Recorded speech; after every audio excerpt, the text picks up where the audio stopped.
Salut les Apis! C'est avec ce beau soleil que je vous fais cette nouvelle vidéo pour vous parler de deux sujets que je fais cette semaine aux ruches. Donc la première, c'est pas vraiment aux ruches parce qu'en fait c'est le four solaire pour faire fondre un peu la cire. Donc il y a la cire des vieux cadres que je veux fondre pour remettre ces cadres là dans les ruches avec de la nouvelle cire. Parce que vous voyez au bout d'un moment la cire elle devient toute noire et il y a plein d'impuretés. Et il faut changer à peu près 20 à 30% des cadres de chaque ruche chaque année. Donc c'est très important.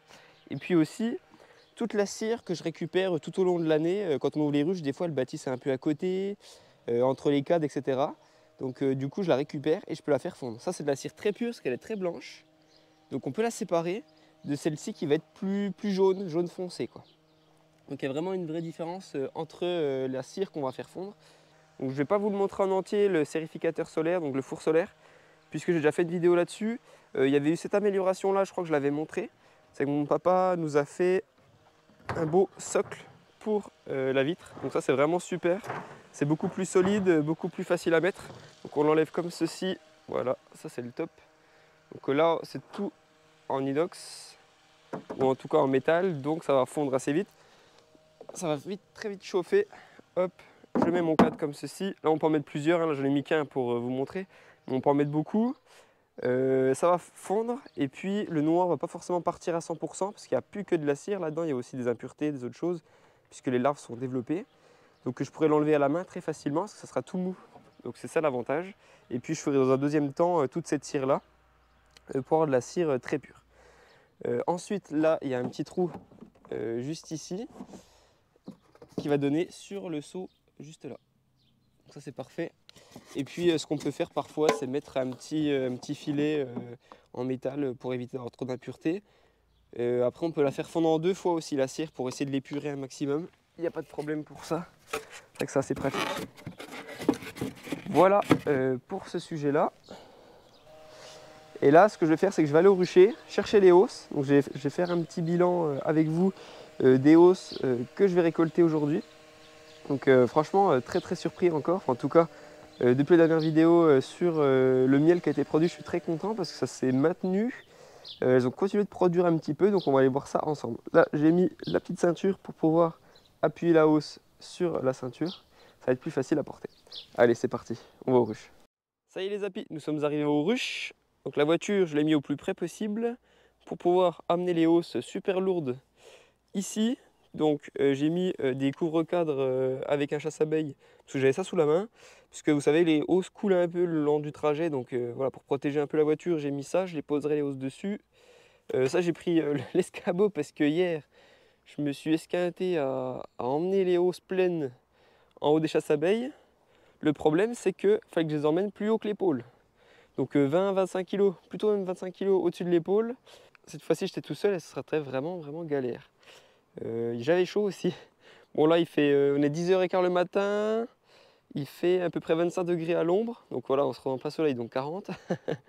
Erreur fatale, j'aurais dû venir à 8h mais j'ai plein de trucs à préparer donc j'ai pas pu venir aussi tôt que je le pensais. Et par exemple voilà, on va faire un peu le bilan, je crois que j'ai 12 hausses à prendre. Donc c'est des ruches très fortes. En fait voilà, ça a très mal démarré au printemps.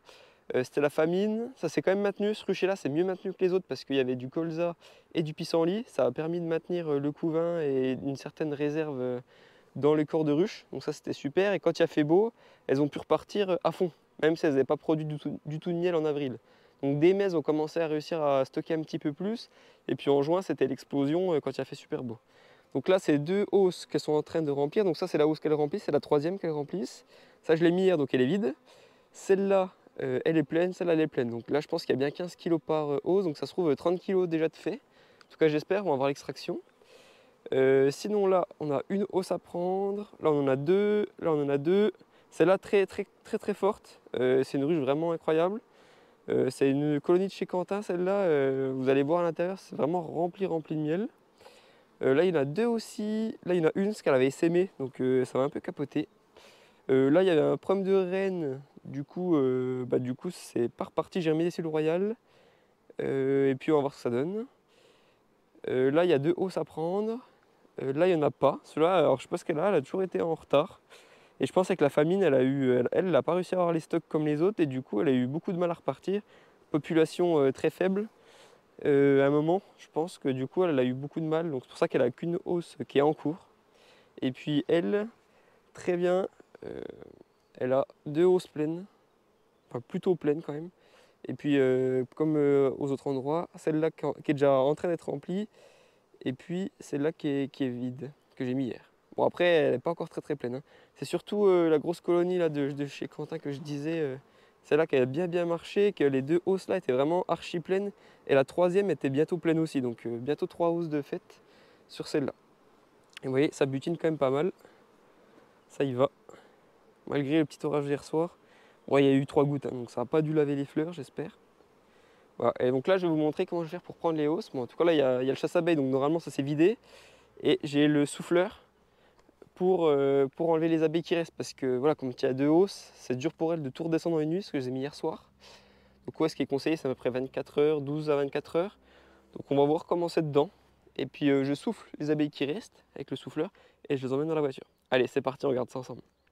Le dessus, j'espère qu'elles sont bien descendues, parce que sinon, c'est galère. Ah, il y a encore du monde. En même temps, la colonie était tellement pleine. Voilà, donc ce qu'on peut faire, c'est les brosser un peu. Brosser un peu tout ce petit monde. Ouais, il y a quand même beaucoup moins de monde, hein, parce que c'était vraiment des colonies très populeuses. Il y a quand même beaucoup moins de monde. Et c'est là que vous allez voir l'intérêt du souffleur.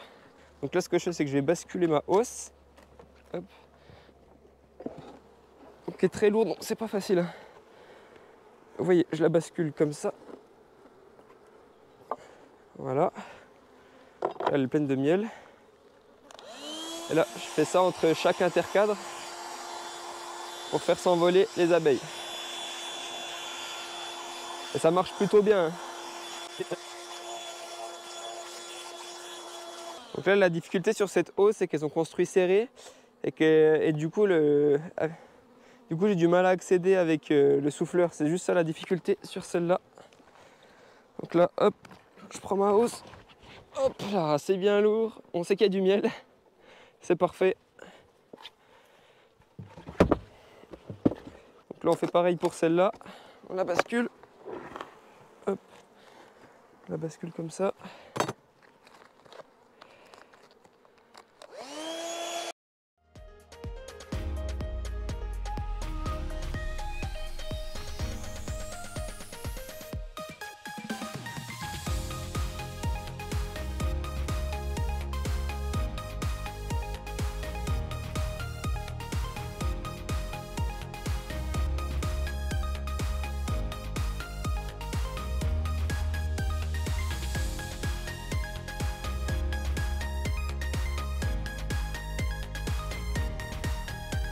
Ça y est, on est de retour à la maison. On a abandonné la mission, c'est-à-dire qu'on n'est pas allé jusqu'au bout. Pour une raison, c'est que quand il y avait les doubles hausses, elles ont quand même eu du mal à descendre en bas. Donc c'était un peu chaud à faire. Il y avait des abeilles partout. Je ne savais plus comment faire parce que j'avais plus de hausse à côté. Donc là, le but, je pense, c'est de prendre une hausse vide à côté, tout brosser les cadres un par un. Bon, il reste plus beaucoup de hausses, donc ça va, heureusement. Les brosser un par un et puis changer de hausse. Comme ça sera plus facile à mettre dans la voiture.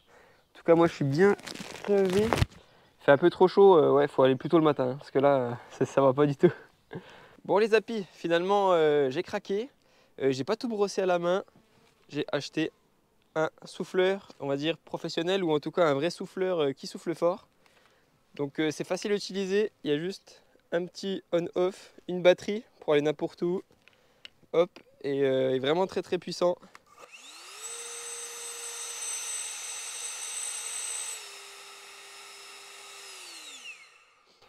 Bon, l'avantage, c'est qu'il y a plusieurs modes, donc forcément, on va essayer de mettre pas trop fort pour pas trop secouer les abeilles. En tout cas, elles supportent très bien le vent, donc il n'y a pas de problème pour ça. Donc je vais finir avec ça et je vous tiens au courant, mais je pense que ça va être beaucoup plus rapide. Voilà, parfait.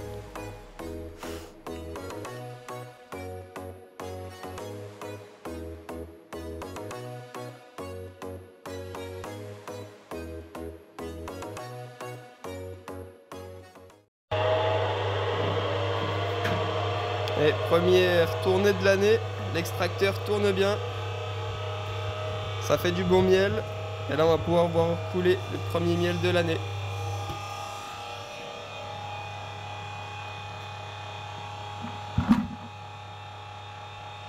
Allez, c'est parti, premier miel de l'année. Belle couleur. Très belle couleur. Assez liquide quand même. En même temps, nous avons eu une année assez humide. Il faudra bien surveiller le taux. Là, j'ai fait la première fois le taux, il était à 18. Donc, on va continuer de vérifier le taux d'humidité. C'est très important. Voilà, il y a 3 filtrations. Donc, la première en haut pour la cire, la deuxième toute petite maille. Et puis ça coule dans le seau. Et ensuite, on va le mettre en maturateur pendant une bonne semaine pour qu'il y ait une filtration densitaire. Donc toutes les particules plus légères que le miel vont se retrouver à la surface. Donc tout ce qui est petite cire, etc.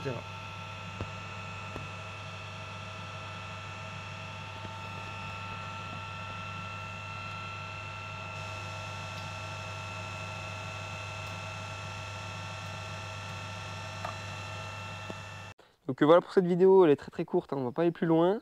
En tout cas, je vous montre bientôt une vidéo de l'extraction. J'ai un nouvel extracteur en plus.